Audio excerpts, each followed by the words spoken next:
if we don't make some dramatic changes in terms of rethinking models and rethinking, the main tenets of how we get capital in the hands of founders, nothing is going to change. And we're focused on massive markets that are revolutionary in how they impact our working world. In venture and in a lot of startups, you have to just figure out what do you love and what is authentic to you as a person and find a way to follow that. Hello, everyone. Welcome to the next episode of Unlocking the Advantage podcast. This is your host, Ramesh Danta. And today I'm really excited that I'm going to bring a guest that I've been associated with her network for the past couple of years. But this is the first time I'm talking to her. So I gave a clue already. So, her name is Gale Wilkinson. She is a VC and angel investor herself, but she runs a VC fund along with an angel investor fund. So we'll get to know more about that later on. So with that, Gale, welcome to the podcast. Thanks for having me, Ramesh. So I gave a very brief introduction, but that is not sufficient. That doesn't do justice to what you do. So Gale, why don't we get started with the introduction? Sure. My name is Gale Wilkinson. Right now, I'm a VC and an angel, as mentioned. But if we back up a little bit, I have been in corporate strategy. I've been in market research consulting. And I realized after a few years in the working world that I was very much an entrepreneur. So I started my first business in 2008. It was an HR tech company. And that one failed after a few years. I went to business school. I started another one, also failed. And my third startup was right after I finished business school in 2012. That was Irish Angels. So the third one stuck, and I was able to figure out how to build a venture firm, how to do deals, how to help founders, and it was a lot of fun. And so fast forward to today, I'm on to my second investment firm called Vitalize, and we invest in WorkTech firms at the seed stage out of our fund. Our fund is a $23.4 million fund 2, and fund 1 was about $16 million that's fully deployed now. As Ramesh mentioned, we also have the angel community, so that's 500 people that invest in pre-seed WorkTech deals. Okay. So, Gale, thank you for the introduction. So there are a few things that I would like to unpack from that introduction. Okay.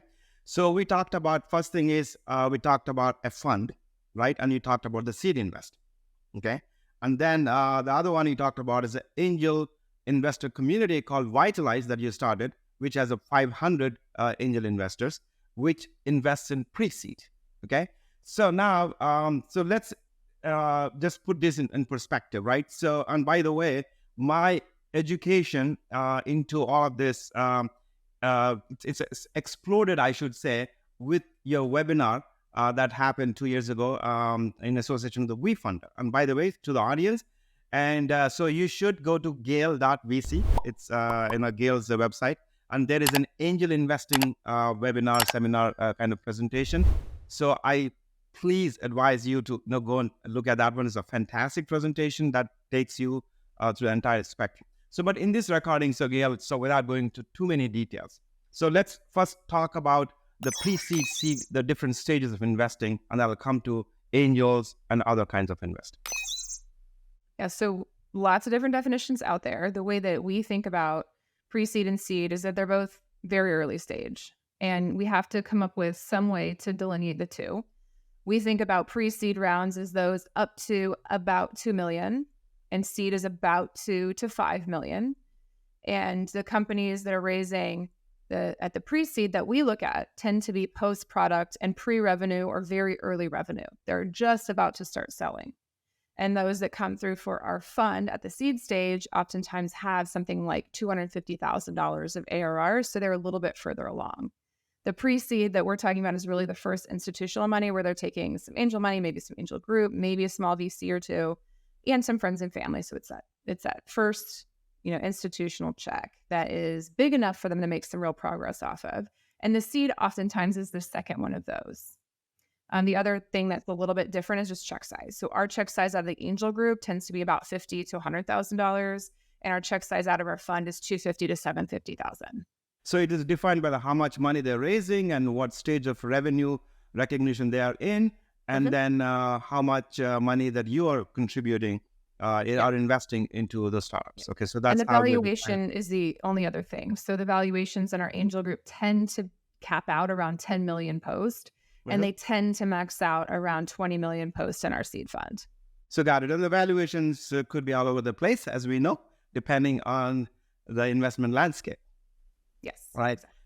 Right. So now the second thing is about the investors themselves. Okay.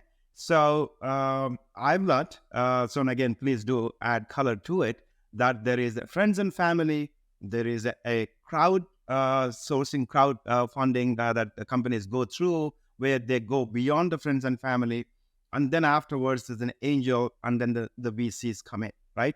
So do all startups go through these stages, or it depends on the founder of the company? Historically, it was much more of a timeline like that, where you would progress through a stage by stage. But I think today that these are all getting blurred together and oftentimes combined into the same rounds. One of the interesting things about crowdfunding, which historically has had a bad rap from VCs, and oftentimes lawyers say it's bad. It's that's not necessarily the case. And I think founders are starting to see that when they raise money from their customers, they get a benefit of marketing in addition to the benefit of capital in the doors. And it can actually catapult their business at a time where they really need that growth. So I think strategically, crowdfunding will become part of a lot more rounds than we've ever seen before, even alongside VCs and alongside angels. So my thinking is we'll continue to see it just merging. Okay, I see. Okay, all right. But this the distinct stages are still there. I mean, depending on typically a founder might get started with own money or friends and family. That's good. So that helps out. So now looking at the Vitalize and then how your organization has evolved. So I can understand Irish Angels, somewhat of a captive because you came from Notre Dame. And then so you know the network. So you could tap into the network. So you started Irish Angels. That's my assumption. I don't know. Right? So you could definitely correct me. So then, so that got you started. That's fine. But how did you get the idea of Vitalize Angels, which is, hey, I need to go into the broader community. I want to do this. Yeah. Well, the honest answer is I've been investing now for about 11 years. And I think we have to find ways to increase access to this asset class. And it's not just out of charity. I think it's really smart business sense to bring more people to the table because it is such an exclusive community. And there is this thinking that, oh, I don't belong because I don't come from these two schools and I don't live in this area of the country and I don't look like this. And that thinking, I think, needs to go away. And it is going away, but we wanted to allow truly anybody in the world to be able to come and learn and invest as low as $1,000 and invest with a fairly low quarterly fee. We learned that these barriers are keeping people out, and that shouldn't be the case. So Vitalize Angels was really a way for us to include more people. And the cool thing is that a lot of founders really love it, and they will carve out space for us because they see the real value in it. So, but how do you distinguish yourself from something like a WeFunder where you partner with? Because I would have assumed that if I go to WeFunder, by the way, which I invested through WeFunder, so full disclosure, right, in companies before Vitalize. Okay, let me put it that way, right? So WeFunder is there, and then I expect them to do the due diligence, and then, well, not significantly, I would say, but they would provide a platform for companies to put their pitches out there and all this stuff. Some basic due diligence I expect them to do. And then it's from $25 to $100, whatever it is, I can invest in that, right? So then, but you are partnering with Vitalize. Is a WeFunder a competitor to Vitalize? How does that work? No, I see them as a partner. Well, number one, I don't think that there are many competitors at early stage because the great thing about really early stage investing is it's 99% collaborative, and it has to be. It's just much more competitive when you go later stage into growth. But with WeFunder, and I actually just saw a couple of my friends from WeFunder the last couple of days here, their goal is to democratize access. Our goal is to democratize access. Where we differ is in what the SEC allows. So the Securities and Exchange Commission will not allow me as a VC to take fees or carry, so any monetary gain on deals from non-accredited investors. And that's in place so that I cannot take advantage of people.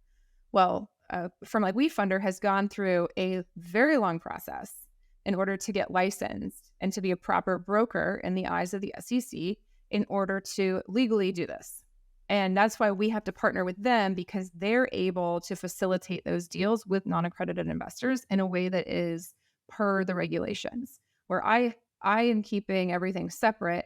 And the interesting thing about our model is that we charge a quarterly fee, which has nothing to do with the deals. It is for access to deals, and it is for education and just to be a part of the network. So we're really just covering our costs. And what we do is we curate every month. Out of the 100 or so deals that we see, we show our investors the best one or two, so that we're using our experience from a decade of VC to get the strongest deals in front of the community. Whereas with WeFunder, there are great deals on there, but how do you find them? Oftentimes it's the best marketers that rise to the top, and that doesn't necessarily mean it's the best business. Okay, so that's excellent. Thank you. So I've been part of Vitalize, as I said, and then I could clearly see the 2 points that you keep mentioning. One is the democratized access to the funds, right?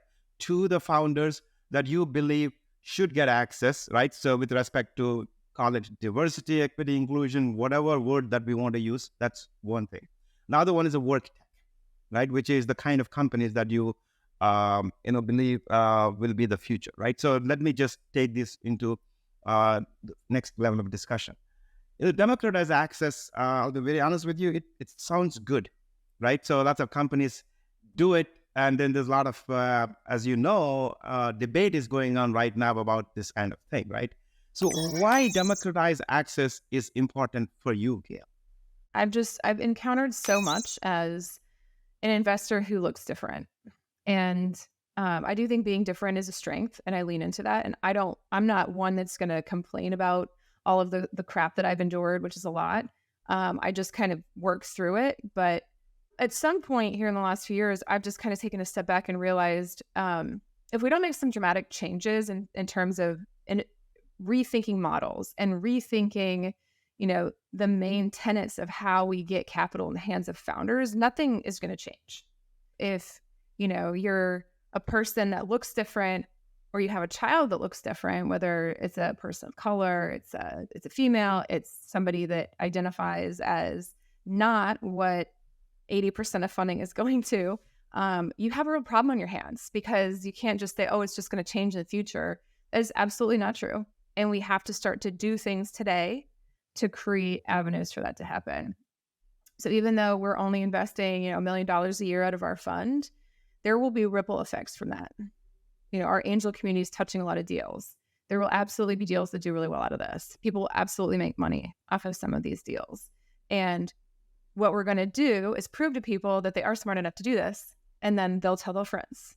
But it's just a long process. And so I really welcome anybody that cares about this space to do whatever, even if it's tiny, to change this, because we all have to start thinking differently today in order for it to change in the future.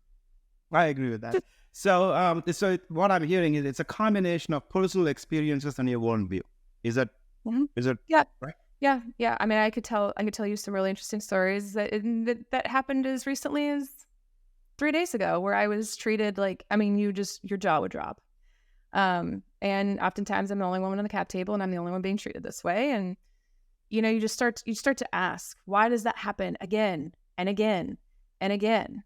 When I have a great reputation and I'm very helpful, and, it's just unfortunate, the unconscious bias that happens when you have people who are really used to one specific thing.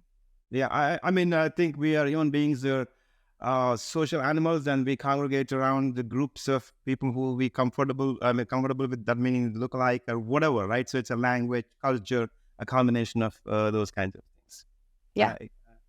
Yeah, so I have lots of experience that I can share as well, but it's about you getting from your experience. Yeah, I'm sure you've got good stories too. Yeah. So the second one is the WorkTech. So how did you come to the realization that is going to be the focus of Vitalize? Is WorkTech also the focus of your fund as well? Yeah. Yep. Okay. So I'll first define how we think about WorkTech. Yeah. It's any B2B software that revolutionizes workflows or work outcomes. And if you think about what that means, a lot of B2B or enterprise software is generalist. It might be data infrastructure, it might be logistics, it might be customer service, but it will work across a lot of different industries. So it's not verticalized. A lot of that is WorkTech because today, for example, back to customer support, it is an extraordinarily bad and inefficient function. And so we invested in a company called Stylo that leverages AI, and they were doing that before the craze, to figure out how do we truly improve a customer support experience for customers. And we invested in that business because it's a huge market and it will absolutely improve work outcomes. That's the type of thing that we really want to do at Vitalize. A lot of people will say, oh, you just invest in future of work, so you're doing productivity or things like Slack or Zoom. Like, that's absolutely not what we're focused on. We're focused on massive markets that are revolutionary in how they impact our working world. And so within that, I think it's fun for two reasons. Number one, I've been investing for a decade and I've made more money on the B2B side. So I would just say what we're good at, right? I'm better at B2B than B2C. And two, I have a personal interest in HR and that work side, both from an organizational management side and then also as the consumer. And so the cool thing about WorkTech is that we also have to think about the end user experience, not just the buyer at a company. And that makes it, in my opinion, the most fun part of B2B software because we are the end users of it, which is great. So then, but this is the realization that came through after you started your Irish Angels. When did you finalize on the tech work is the one I'm going to focus on? Yeah, so Fund 1 was generalist B2B software, and that was 2018. And then in 2021, so about 3 years ago, we decided to focus further. And part of this is an evolution, and any good investor is going to continue to evolve exactly how they're investing. One of the things that I could see happening was so much more capital is coming into the market that we have to differentiate and we have to really be strong at something. And I realized that when I would get a good deal across my desk, I would say, okay, this is a PropTech deal. I'm going to send it to my buddy Zach at MetaProp, or this is a marketing tech deal or an ed tech deal. And I realized we all think in terms of categories. And the unfortunate truth about a generalist investor is that they're not ever going to be at the top of somebody's mind share when a deal crosses their desk. And so okay, we have to really be specific about what we're looking for. And WorkTech was a natural evolution because of the couple of things that I mentioned, but also I had started 2 businesses in the area as well. So we've invested in it a lot. We know it. We think it's huge. 2/3 of the planet works. And it's actually an underinvested space. That's interesting. Okay. So great. Thank you very much. I think I have enough of an understanding about Vitalize and what you do and how you focus. And by the way, one other thing that I have learned, and I just want to let audience know is your way of thinking about investing, which is a portfolio management, right? So think about the angel investing as your a portfolio, right? So not just one thing, right? So one thing will make 100 times or 200 times, but you keep investing in managing a portfolio. So I think that is a great realization. Yeah, you have to think about the portfolio approach. Because ideally, Ramesh, you invest in enough such that a few of them are just nutty successes. Right, exactly. So it's great. So Gale, so next section, we're going to talk a little bit about you, what drives you. I have learned a lot about you by going online. So the standard detective work, okay? And then luckily for me, there's a lot of it already that you provided, okay? So on Gale.vc, so that's there. So you are a Kaufman Fellow, class of 23. And then, so we went to Notre Dame, fantastic school. Then afterwards, you went to Booth, in between you worked for 5 years, so Orbits, and I think that's the main thing. And so I'm just trying to understand, so you went and did your BBA in Notre Dame. So that means you thought that, hey, I want to go on business, right? And then do something with the business. And then you are proud and loud about your 2 failed startups, right? So I shouldn't say I'm very surprised, but you lead off your conversations and then websites, hey, I failed. I mean, not everybody does it that way, okay? So, but I really admire and appreciate you doing for that. So So what was driving your desire to do business? Is it family or mentors? So if you could talk a little bit about Gail's life a little bit. I come from a very small area, rural area of Indiana, and I had one business class in high school, which was interesting. And I've always liked art and am fairly creative. And I remember knowing, I'm logical. I do well in school. I like, I ran student government. And so I understood enough about business, even though my parents didn't have traditional business jobs. I knew I wanted to go into it. And I picked marketing because that was the most creative aspect of business. But there wasn't a ton of thought that went into it, to be honest with you. Okay. So a lot Just of like my mine. Yeah. So I a could lot of my relate to that journey one. has just been luck, to be honest with you. It's just kind of paying attention to things that I like and then trusting that at some point I'll end up in the right spot.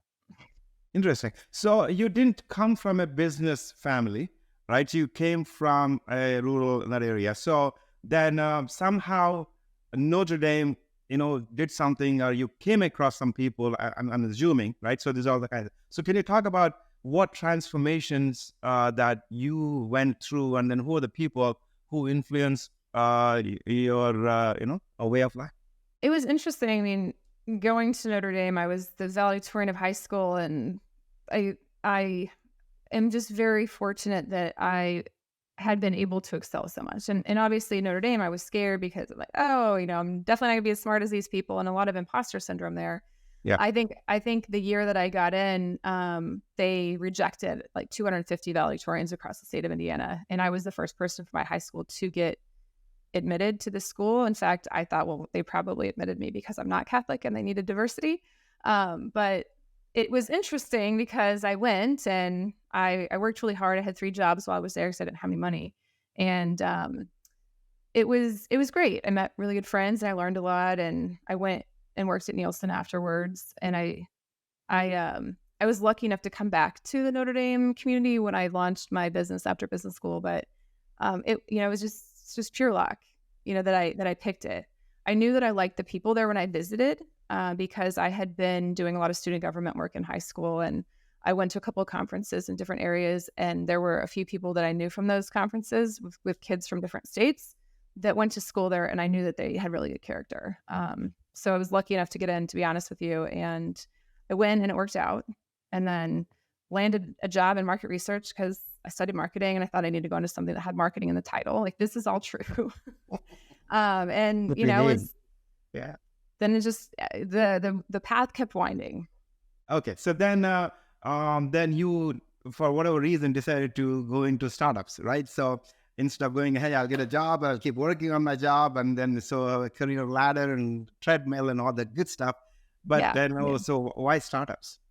I have bosses that would probably tell you this from my 5 years in corporate America. I probably don't have the personality for corporate America because I work really fast and I can get bored really easily.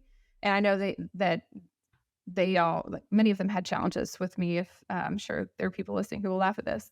But I had great experience with both at Orbitz and at Nielsen with different projects I'd worked on, and it was a lot of fun. But for example, what I did at Nielsen, it was just another forecast. So I would forecast new CPG product sales, and Wrigley was my client. And like, once you do one extra gum and then you do one Orbit gum and then you do your second extra gum, and you're like, okay, well, it's the same.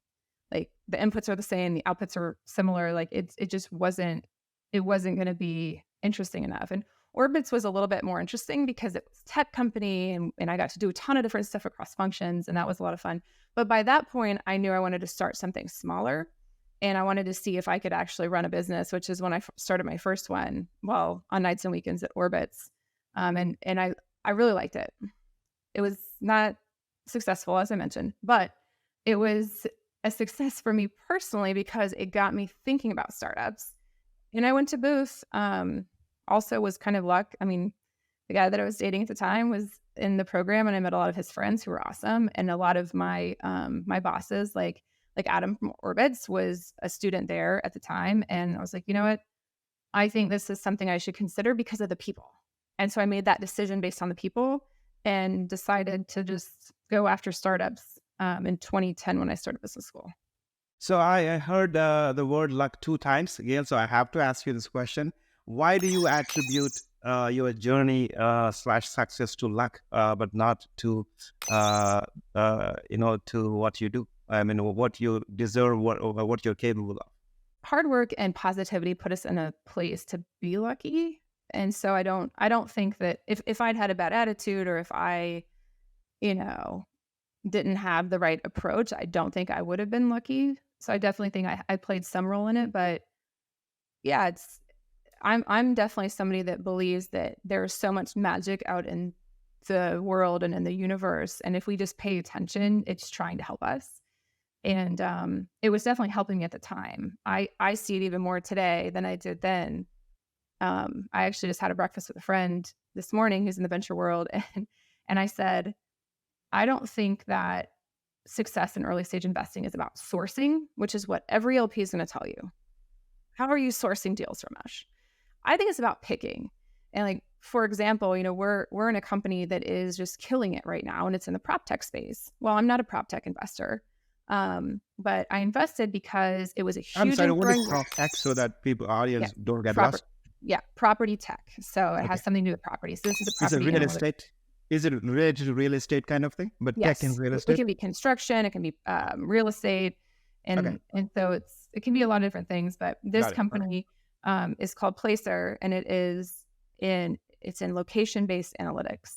And I love the data, I love the team, like they were amazing. And so we invested in 2018. And if you were to say, well, anybody that understood the space would have invested. Well, I sent it to some of my friends who are in PropTech, and they passed. But why did I invest? I'm not an expert in the space. It's this feel. It's how you pick deals is really where the magic in all of this is. And I would say a large extent is I got lucky. Like these deals that I get in, and I decide to make that investment, and another investor doesn't. Like there is some element of luck in that. All across this industry and startups and in VC, I think luck is a factor that we don't talk about enough. Like it's definitely there. And the reason I'm picking on lucky is this, right? So because if somebody else is listening to the podcast, they want to replicate, they want to learn from you, they want to see what Gail has done, what are the building blocks to her journey. Maybe I can replicate and then do similar things. And then definitely they cannot replicate the luck, right? So what are the elements of your journey that you think are replicable, like things that you did, somebody else could do, and then possibly, help them out? I love this question because I actually tell people not to do what I did. And I say that because you're absolutely right. A lot of people want a prescription, and they want to say, okay, tell me exactly which steps I need to take, and I'm going to do those, and then I'm going to find the success. But honestly, in venture and in a lot of startups, you have to just figure out what do you love and what is authentic to you as a person, and find a way to follow that. Like I've done a lot of consulting and advising for people who are at a crossroads of their career. And I say, all it matters is that you figure out what you like and what moves you, what you're passionate about, and find some path that gets you closer to that. And trust that anything moving in the direction towards that, you're eventually going to find your path there. And some of us get lucky and find it faster. And some have to take a very winding road to get there, but they'll eventually find it as long as they figure out what's important and authentic to them. And they honor that. And 2, they make forward progress. And those are really the 2 steps to end up at a place that is very good for you. I think another thing we have to touch on is imposter syndrome and jealousy and comparing yourself to others. And you absolutely cannot do it because each person's journey is individual to them. And you just have to recognize that, like, whereas Gale started Irish Angels in 2012, you might not be able to start another angel group again today because the landscape is completely different. There were 30 seed funds when I started Irish Angels. Today, there are probably 3,000.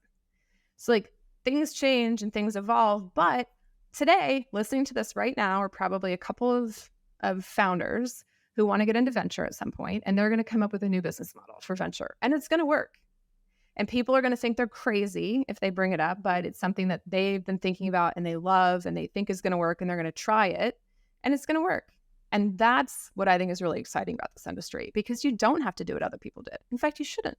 Thank you, Gail. I mean, that's eye-opening in terms of how instead of saying, "Hey, this is what I did," you follow kind of thing. Thank you very much. Appreciate that. I'm one of the only VCs that says this. I will tell you, I've had many VCs tell me to do exactly what they did to find success, and I find it extremely strange, because if we all did the same thing, all we're doing is pushing prices up. Yeah, exactly. Right. So we are all different people and different backgrounds, different contexts, different worldviews, and all. Yeah. So thank you, Gail. So appreciate it. So I wish I could keep on going like this, but I have to go down another section. So honestly, I think so we both have things to do afterwards. Anyway, so the last section I would like to just have a discussion as artificial intelligence, AI, and so I cannot skip that one, because the topic of the podcast is unlocking the AI advantage. One, and then number one is that we have our own the AI entrepreneurs, something that I'm very passionate about. Okay, so with that, so the reason I was probing you earlier about the WorkTech was that how did you pick, right? So that was the time, 2019, around that time, AI is all over the place, right? So everybody, wanted to do something with AI, including myself. And then I reinvented myself with the AI kind of thing. And so, first, it's a broad question. Like, what do you think about artificial intelligence in the context of what you do? AI is absolutely here to stay. The interesting thing about WorkTech is that I do not think we're anywhere near investing in what I would call sole AI companies. Okay. When I think about WorkTech, I'm investing in a specific idea and business model that will have some flavor or component of AI, and they all should. But we haven't yet gotten to the point where an AI model or an AI process or, something that's only AI is big enough or easy enough to understand to be mainstream within the WorkTech environment. And part of how I know this is I have a group of 50 experts that I talk to on a quarterly basis. These are CHROs, these are CPOs or chief people officers, and HR tech executives. So they're in this space day in and day out, and AI is on their minds, but they don't really know what to do with it. And so I see the buying patterns where the thing that they're buying is something that truly hits a pain point, and AI is not advanced enough yet to hit that pain point. A lot of companies were trying AI solutions fast. I think that's going to slow down, because what I'm hearing is a lot of these solutions are features, and they don't want features. They want whole systems that reduce the number of products that they have to buy. So they're looking for simplification. They're looking for ease of use. They're looking for plug and play. Like, they don't want to do these huge integrations anymore, and they want to get rid of vendors. That's way more important to them than being able to say all of our solutions are AI based. Right. So we are in that stage, I would say. It's like you cannot do without it, right? So without investing into AI, whether it's people or, the technology kind of thing, because if you don't, then you're left out like, Nokias of the world and, Blackberries of the world, right? So you'll miss the boat, right? So you have to invest in it. But at the same time, typically when I was doing some consulting work, right? So you always start with a business problem, right? So what is the problem that you're trying to solve, and what will help you solve the problem? Technology is a component of it, then do that, right? But to some extent, AI is at a stage where you can't start that way, right? So you have to start parallel, that you have to invest in AI to learn about it, and then also look at the business case and which one solves. And for example, we found out in our businesses, the content side, content creation or content distribution, AI, all the tools that are there, tremendously helping us, right? So, but there are other pieces, like the healthcare, a company, a friend of mine, and he does, so for example, when you go to a doctor, the doctor has to write what's called a letter of, authority, to justify why a particular procedure is needed for the insurance company. And then that takes time for the doctor to do the research. The AI is helping, right? So those are use cases like that is there. So other WorkTech, other use cases you found where some of founders that you came across are able to use machine learning AI to solve some problems? Oh yeah. There's many. So I'll give you some examples from a few of our companies. We have the one Stylo that I mentioned that is using AI to prioritize customer service issues and also to share, okay, here's what you should say to this customer. And it's gotten very, very good. So they've been using AI models to learn over the last 2 years, and they're launching, I think, this month or next month. I guess next month at this point. Um, then we have a hiring company called SquarePeg, and they use generative AI to create or to help their customers create job descriptions. So that's not the main thing that they do, but it's an important component of what they're doing because they're able to use their database of 75,000 plus people. And if you want to hire somebody, let's say you want to hire a CFO, what you'll do is put in your inputs of what you're looking for, and it's very fast. And then they'll use the machine learning. They'll go to their database, and they're going to serve up about 25 very relevant candidates for you. So that in and of itself is an awesome use. But then, okay, as I'm trying to get ready to hire, like I really don't have to do anything as the customer because they're able to use generative AI to make it truly seamless for me. Okay, so yeah, exactly. I mean, those are the specific the workflow automation or the content creation, distribution automation, specific pieces, the research kind of thing, especially with the Chat GPT and then all that stuff. So the other thing that we are doing, so when the expression that I heard some time ago is, I live by this. When there is a war, the people who are fighting the war, they are not. Neither one of them would be the winners, right? The people who supply the arms, weapons to the people fighting are going to be the winners. So we are in the space of education, providing the tools, courses, this and that. So that seems to be a space. I mean, are you seeing something similar to that? Yeah, we see a lot of infrastructure plays, and they're interesting for sure. I think, I always really want to understand kind of the technical architecture behind that, and so we have a number of partners that we go to because I just see so much now where companies are saying, we're the AI for X, or what, they're very, very, very forward thinking about wanting to become this AI company that is critical. And unfortunately, with the majority of them, I just don't see that. What I care more about is your holistic business model, how AI plugs into that, Okay. and how you're getting proprietary data. The data, I think, is actually more important and valuable than the AI models today, because if you have data sets that no one else has, that's where the real value lies. So I actually dig in a little bit more around that, to be honest. Yeah, I think you hit the nail on the head. The data is going to be the critical, at least as of now, who are the access to it. Because if it's the whole data is democratized, then you are one of the players, no differentiation. But you have proprietary data that, like at Bloomberg, we know about that. So they have that. The healthcare companies, they have that, drug discovery and those areas. So excellent. So last question, Gale, is you come across a bunch of founders, and you have your own podcast, the Vitalize podcast, and then you help out founders, so give voice to them on your podcast. So as you go through the deal flow, evaluating, you said picking is the most important thing. So the founders, as you come across, so if you could talk a little bit about what are the characteristics that you are seeing or you have seen about the founders, because many people invest, they say, hey, I don't invest in ideas, I invest in people, right? So that's one of the things. I don't know if that is, you're doing obviously both of them, but can you talk a little bit about the characteristics of the founders and what type of people are successful, what type of people that you try to look when you're investing? Yeah, I love resilient founders who really, really care about a topic, and they're not going to stop until they figure it out. And so that's kind of broad strokes of what I'm looking for, and then we can drill that down further into.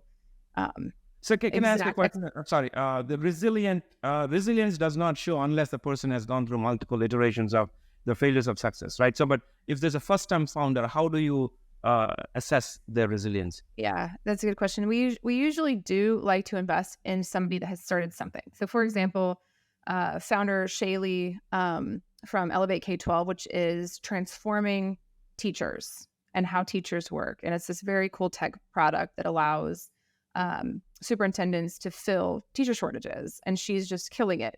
Well, she owned a business in India before she came here, and it wasn't a tech business, but she owned something very relevant in the teacher space.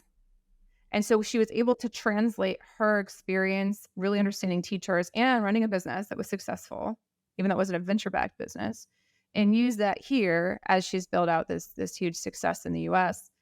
So we love seeing founders that have something. Or another one is one of our companies is in the daycare space, and it's wildly successful today. The founder had owned a daycare before.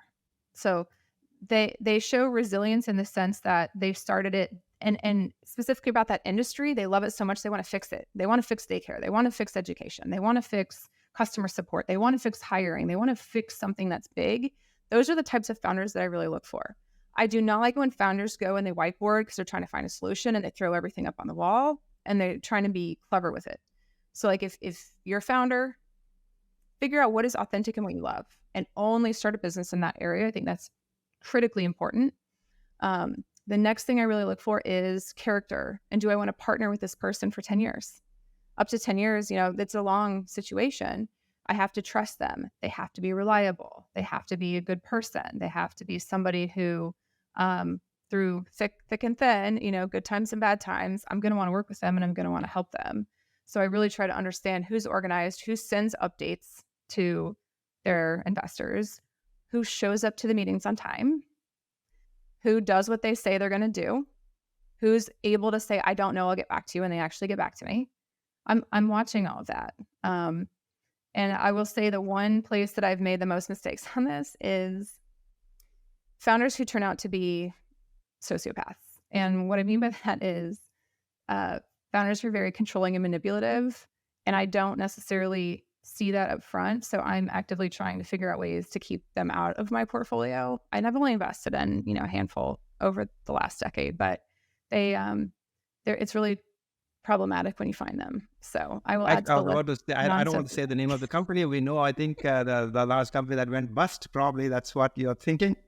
No. Actually, the majority are still in business. Like three out of four are still around. Okay, yeah. So I watched a documentary that was just eye-opening for me. I know the world operates that way. That the people who support that kind of stuff. Anyway, so it's Gale. So anything that you wanted to talk about but we did not address today? No, I appreciate being on. As we mentioned, I'm very passionate about increasing access to the asset class. So if anybody on your podcast or Match is interested in checking out Vitalize Angels, we're happy to extend a free quarter to them if they want to just email Larissa, LARISSA at Vitalize, VITALIZE.VC, and she can set you up with that free quarter so you can check it out. It's a lot of fun. So great. Actually, I would put out those in the notes as well. And then any follow-up questions, definitely. I know Larissa. So definitely I'll do that. Thank you very much, Gale. I really appreciate it. Yeah, thank you. This was fun.